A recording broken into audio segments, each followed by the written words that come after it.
Hello viewers, Tim Poole here, editor of Gambling Insider, and I'm with a familiar face, Pontus Lindwall, CEO of Betsson AB. We're going to be reflecting on Betsson's record 2024 results. But first of all, let's see what he said when we spoke to him about Q2 results back in July. It's a good set of results. It's a strong report across the line, all-time highs for both sportsbook revenues and casino revenues.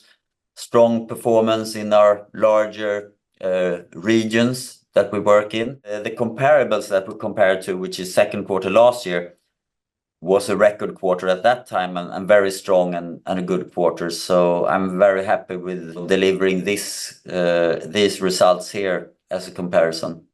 Now, Betsson boasts over €1 billion in revenue for 2024, a share price that is going up 6.5% and counting in response to these results, which all follows up another victory at the Global Gaming Awards. We reflect with Pontus on these achievements, Asia, Brazil, and more. Pontus, thanks for joining us. We're here to reflect on your Q4 results and your 2024 over €1 billion in revenue for Betsson. The share price is up 6.5% and growing. You must be very pleased. Yeah, I'm pleased. It's all-time high in revenues, all-time high in EBIT for the quarter. And I think we can say that the fourth quarter 2024 was a strong finish to a very strong year, because we had a strong year in all the quarters.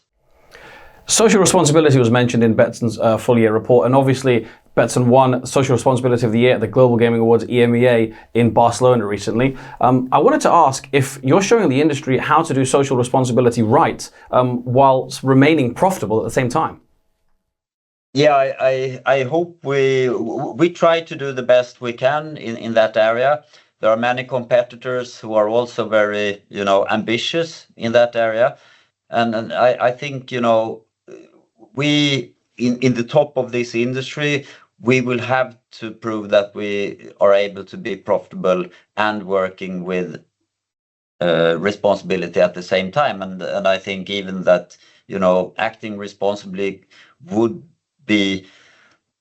help us to stay profitable over time. That's our belief, at least. Absolutely. And an interesting stat in your report was that 91.7% of all Betsson customers are using some kind of responsible gambling tool at the moment. Yeah, I was almost surprised myself by that high rate of customers using these tools. But, if you go back 10 years, it was a totally different situation. And if you go back 15 to 20 years, there was no such tools almost. So the industry has done a great job here, and I think we're on a path to become even better. We have high ambitions. We've spoken about this before, and often a CEO will say that they can't affect the share price, whether it's good or bad. But at the moment, you must be very pleased because the market does seem to be reacting really well to this positive set of results. Yeah, it has reacted positively. I think we're getting paid now, or the shareholders are getting reward for the long period of strong development that we've had. I think it's good, but I think it's fair as well.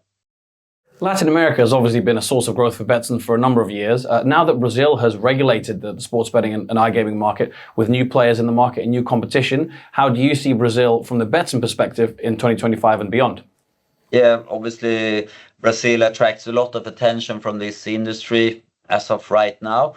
And we can see that not only in media, but also in the market itself. And we have stated that we are going to be in Brazil. We're going to start working there during the year, but we're not going to take on all our cash box and just pour it into marketing and try to become number one in that market initially. We're going to watch out how it starts off and learn and continue to crank on there.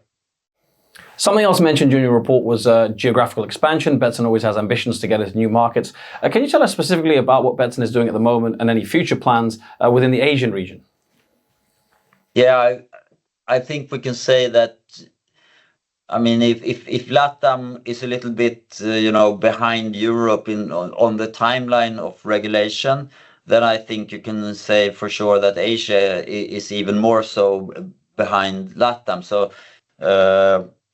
they are not really there yet, but it's a geographical area that has a huge potential, and we hope that regulation will come there. When it happens, it will be a big opportunity for companies like us. So I think the takeaway is that it's a great potential when it happens. And if you could single out any single markets in 2025 for Betsson that stand out in terms of regions, which ones would you point to? I think what we presented in this report now, we grow in the 3 regions where we put in most of our efforts: CEECA, LATAM, and Western Europe, and I hope we can continue to grow in all these markets. So off the back of these record results for Q4 in 2024, obviously the Betsson model, as we've mentioned, is very casino heavy.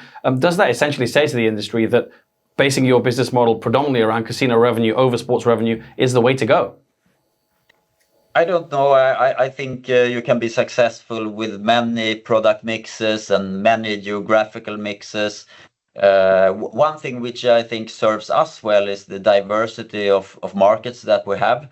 But on the other hand, that's quite a complex environment to operate in, to handle so many different regulations with the products at the same time. But that's one strength that we have that has served us well. So we're in a similar position to last year, where there is very little to actually pinpoint or criticize with these results. It's the best set of results Betsson has ever had. But does that actually create extra pressure and maybe make things difficult for 2025 when you're looking to repeat that? Answer is yes. When you are successful and you have a long history of strong performance, then of course you feel the pressure of continuing to deliver. And I take that pressure on my shoulders, and it kind of spills down into the whole organization. But I think everybody knows that we can just do as good as we can, and that will take us where we deserve to be. So we just have to struggle on. And a final question for me, with Betsson looking to emulate these results again in 2025, is there anything you're looking to do in terms of product or roadmap to innovate and really bring to the market?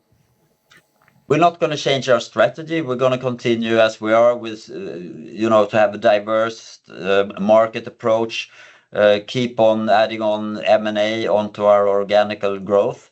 Of course, we are very, product centric, and we have a lot of new innovations that we have released, for the past few years that has really kind of helped us with this growth and profitability.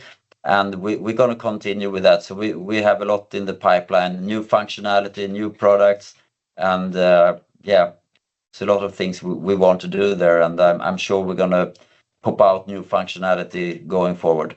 Mm-hmm. Well, Pontus, congratulations on the results, and thanks again for your time. Thank you very much. And to our viewers, thanks for watching. And for all the latest Q4 reports in the gambling industry, be sure to check out gamblinginsider.com.